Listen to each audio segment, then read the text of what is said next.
লিতুনজিরা কাওমান মা উনজিরা আবাউহুম। এই কোরআন তুমি প্রচার করবে, এই কোরআন দিয়ে তুমি ভীতি প্রদর্শন করবে, দোজখের ভয় দেখাবে ওই জাতিকে। মা উনজিরা আবাউহুম, যে জাতির বাপদাদা 14 গোষ্ঠী এই কোরআনের বাণী শুনে নাই, সেই মূর্খ জাতিদেরকে এই কোরআন দিয়ে ভীতি প্রদর্শন করো।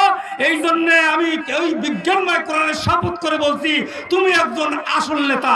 কোন সুবহানাল্লাহ।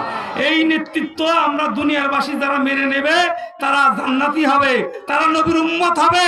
ও ভাইরা, আরবি দিয়ে তো উম্মত বলেন, আরবি দিয়ে কি বলেন?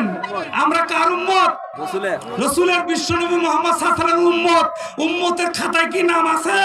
নামটা কি আমরা রাখছি? আপনি ব্যক্তি, পরিবেশ, সমাজ, রাষ্ট্রে আপনি লেনিনের পার্টি উম্মত, কেউ কার্ল মার্ক্সের উম্মত। উম্মত মানে দল। যারা লালন করি লেনিনেরটা, তারা লেনিনের উম্মত। যারা কার্ল মার্ক্সেরটা লালন করি, কার্ল মার্ক্সের উম্মত। যারা বট গাছের লালন করি, বট গাছের উম্মত। যারা মুসারুরটা করি, মুসারুর উম্মত। যারা শরীয়ত বুঝে না, শরীয়ত মানে না, তারা যারা ওইটা করে, তারা ওই গ্রুপের উম্মত। ঠিক না ঠিক?